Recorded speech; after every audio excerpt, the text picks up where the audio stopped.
What kind of place is this? The last thing I remember is being carted into a large building with a bunch of other cows. Welcome to the Cryptid Farmyard, where the corn grows too tall, the barn whispers at night, and something is always watching you sleep. Those here call me Cicada. Cool. I already hate this place. I want to get back on the truck.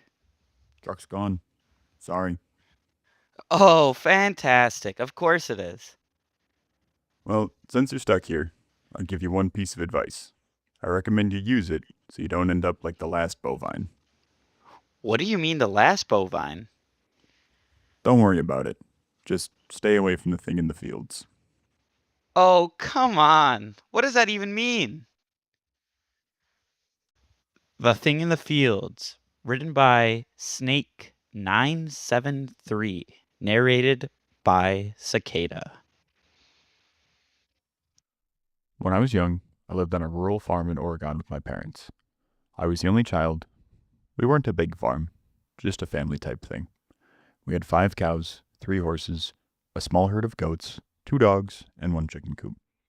We also had some Indian runner ducks we kept mostly as pets. We didn't really make any money off the place, just enough to sustain the animals and a little extra for ourselves. Money enough to take a decent vacation every couple of years. Dad had his other job in town. He was an insurance agent. He was the only one around, as the town wasn't more than about 1,500 people, so the need was not there. Mom gave horse riding lessons as well. We weren't rich, but we were comfortable. It wasn't really an easy life, or at least it could have been a lot worse. I went to school, Dad went to work, Mom took care of the animals, and then we all had dinner together every night, and I would go to bed while Mom and Dad had a beer or two, and watch the news. Sometimes at night I would hear things outside, mostly just normal stuff. The cows or horses would get spooked by a coyote or something, or I would hear the dogs chasing a rabbit barking their heads off. Every once in a great while, we would find a chicken dead. Dad would always tell me about it, but never let me see the body, although I asked frequently. He would keep Mom and I inside until he had gone out, did whatever he did with the body, throw sawdust over any blood, and then life would go on as normal. I assumed it was foxes, as I had seen a couple of them out in the pasture over the years, slinking around, back and forth through the grass. The summer when I was 10 years old, I remember helping Mom change the bedding in the horse stalls when we heard a huge racket going on outside. If you've never heard the sounds of a horse in pain, you don't want to. Trust me. It almost sounds like a person screaming. Well, that's what we heard, and one of our horses, the Palomino, came running into the barn with a wound on its left thigh. 4 long marks, like claw marks, ran across its body for about a foot. It had blood running down its leg, and it was limping. I was so scared by the sight of that much blood that Mom locked the horse in the stall and made me go inside with one of the dogs. She told me to lock the door and stay inside until she'd come in to get me. I did. Eventually, Mom came inside and told me that the horse had hurt itself on the barbed wire that ran the perimeter of the pasture. We owned more land beyond that, but it was mostly forested. I guess I believed her at the time, but at dinner that night, I noticed Dad was particularly quiet and Mom was talking a lot more than she normally did. She was being really animated, and I noticed that Dad had gotten his rifle out and set it by the back door. Usually he only did that when the coyotes had been acting up. That night, I went to bed as normal, but I had trouble falling asleep. I turned on my desk lamp and decided to read comic books until I got tired. I have a very vivid memory of reading Uncanny X-Men and hearing the back door open. Looking out, I could see my dad by the porch light, lighting a cigarette and holding his rifle under his arm. He started walking over to the driveway and then turned to follow the fence line. I couldn't sleep until I knew Dad was back safe. I kept coming downstairs with an excuse of getting water to see if Dad was back in the house yet, and each time all I saw was Mom sitting on the couch in the living room, staring at a blank TV screen and looking worried, sighing occasionally. Eventually, about 4 in the morning, I think, Dad did come back, and I was so tired and relieved that I fell asleep as soon as I knew he was home. He never told me what he did that night, but I never thought to ask. 2 months later, and I was back in school. It rains a lot in Oregon in the fall, and this day was no different. All I could hear from my bedroom was rain hitting the ground and the aluminum roof of the chicken coop. There was light thunder in the distance, but it was slowly getting closer. I thought I had heard a coyote yapping out around the garage, or it could have been one of the dogs. I looked out, straining my eyes to see whatever there may have been, In a brief and distant lightning flash, I saw something. It looked almost like a person, but hunched over and with a long torso. It was tall. Taller than Dad, who was a good 6'4", at least. I just barely caught a glimpse of it on the near side of the garage. Then the light faded and I didn't see it again that night. There was another dead chicken the next morning, the third in just as many weeks. I told Dad what I had seen the previous night. The color went out of his cheeks momentarily, until he told me that the storm must have been playing tricks on me. I accepted that. 4 months after that, we lost a cow. It was in the middle of the night, and we all woke up at the same time. There was a lot of noise in the pasture, but only briefly. The cry of a dying animal, and a primitive, guttural yell that I had never heard before. Dad rushed up to my room. He had his rifle in hand and opened the door. He saw I was awake and told me to stay inside no matter what and try to go back to sleep. I don't think I have to say that sleep wasn't really an option any longer, but I did stay in my room with a blanket held tight around my shoulders and staring out the window. Probably about 10 minutes later, I heard gunshots in the field. I don't know what he was shooting at, whether it was whatever had attacked the cow, or the cow itself trying to put the animal out of its misery. Dad rarely, if ever, talked about that night. I later found out that he had gotten to the cow only to find it ripped open on the ground, bleeding from its torso. The shots I heard were him shooting the cow in the head. It kept going like that for years. A chicken or a duck here and there, something bigger only very rarely. It sounds absurd, but I almost came to think of it as a commonplace. I only ever caught glimpses of the thing until what comes next. It terrified me. It happened in the middle of the day over the course of a long weekend when my parents had gone to Seattle to see my uncle who was ill. It was Saturday afternoon. I was 17 years old. I was out in the barn putting out food for the horses and the dogs. The horses were running around in the pasture and the dogs were asleep in the corner of one of the horse stalls. I heard something rustling in the tall grass outside the pasture.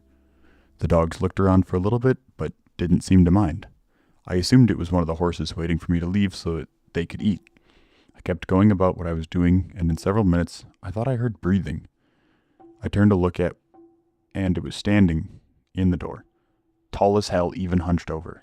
The sun was streaming in behind it, lighting up all the dust in the air around it like some kind of sickly halo. It was looking at me, considering me. Maybe it was trying to decide whether I was food. I remember swearing, turning, and running as fast as I could for the house, not even thinking, panic causing my legs to move. It was behind me, not even breathing hard. I heard its feet hitting the ground in constant rhythm. I got to the house, opened the door, slammed it behind me, and locked it as fast as I could. I tore through the house, locking every door and drawing the blinds on every window. I could hear it snarling outside the back door. The dogs were barking at it, but they wouldn't try to attack the thing. It was too big, and they knew it. It roared at the dogs, and they ran off, probably to hide in the pasture. I went to my parents' bedroom and got Dad's rifle. I loaded it, set up a chair in the living room facing the back door, and waited. It started prowling around the house. I could hear its feet crunching on the gravel of the driveway and the wooden planks of the back deck. It kept walking back and forth. I thought about trying to look through a window to see it, but I was too scared. Eventually, after hours of hoping it would go away, the sun went down. I turned on all the outside lights and went up to my room. I opened a window with the rifle in my hands, hoping to be able to pick the thing off from above. I saw it lurking just beyond the glow of the porch light. It had long, sinewy arms and walked on bent knee. It was by the chicken coop. Then it disappeared from view. I heard the chicken squawking and screeching. Then the thing reappeared with a dead, bloody chicken in its hands. It bit off one of the wings with jaws that were dripping with slime and drool and let the dead bird drop to the ground at its feet. Then it looked at me. Its eyes made contact with mine. It turned away again, back to the chickens. It came back with another bird, mutilated it in front of me, and dropped it. It went back again and again. I should have taken a shot at it, but I was astounded and confused, trying to figure out what it was doing. Then it hit me. It was a show of power. It was showing me that it was stronger than me, that it could do whatever it wanted to do because I couldn't stop it. At the same time, I felt powerless and sickened. Powerless because what it was saying was true. If it was just that thing in me, I wouldn't stand a chance. Sickened because I realized what kind of intelligence it would need to be able to convey that message. The thought shook me out of my stupor, and I remembered the rifle at my side. It It was heading back to the chickens, and I decided that when it came back, I would take my shot. It strode back to the porch, almost arrogant, walking on bended knee with those arms so long that the chicken was nearly dragging on the ground. I raised the rifle up to my eye and tried to steady myself. My heart was beating so hard I could see the rifle shaking ever so slightly in rhythm with each heartbeat I could hear pounding in my own ears. It raised the body to its mouth, and just as it was about to put the chicken's head inside, I squeezed the trigger. The crack of the gun echoed in the now shattered quiet of the nighttime standoff, and I heard it howl. A painful, loud, startled howl. I'd hit it on the outside of the shoulder. It ran off into the night. I never saw it again. It was still out there, though. It still killed chickens and other things, more often than before. I'm writing all this now because my parents died 3 weeks ago. They were killed in a collision with a drunk driver. He survived, they left me the farm, and I intend to live there with my own family. I'm 32 now, and I work for the Oregon Fish and Game office in Salem. I'm married to a wonderful woman named Stephanie. We have a son, Zachary, who's 4 years old.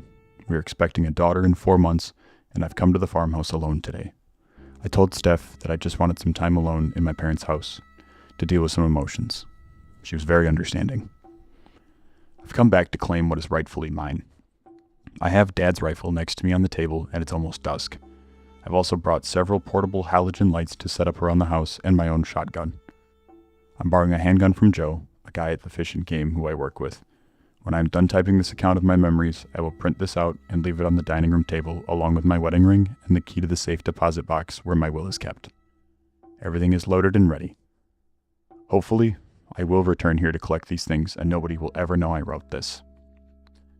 Steph, in the event that you were the unfortunate soul to find this, which I'm terrified to think seems a likely outcome, the thought of you having to go on alone hurts me more than anything in this world ever can. Know that I love you more than anything, and I hope you understand that I'm doing this to keep you safe. Zachary, I love you, and you can only hope to grow up to be a good, kind-hearted, and strong man like your grandfather was. To my unborn daughter, if I don't live long enough to meet you, it will be the single greatest regret of my life. Tell the police. Tell Fish and Game. Call Joe. He's one of the only few people who knows about this. Make this situation known. Eventually, someone will kill it. Even if it isn't me. Goodbye for now. Well, my new four-hooved friend, it gets late and something calls for me. I have to make my departure. Wait, what? You're just gonna leave me here alone? Oh, he's already gone. I really don't like that bug's vibe. I can still hear you. I can always hear you. And do not call me Bug. Great. I want to go home. Everything here is so strange, and I'm starting to think I'm the only normal thing on this farm. For more information on the author and other stories like this, click the link below. If you want to hear our thoughts on the story, check out the banter episode on your screen now. Time to round up the livestock and bar the barn doors for the night. Good night, and if you hear something scratching outside, ignore it.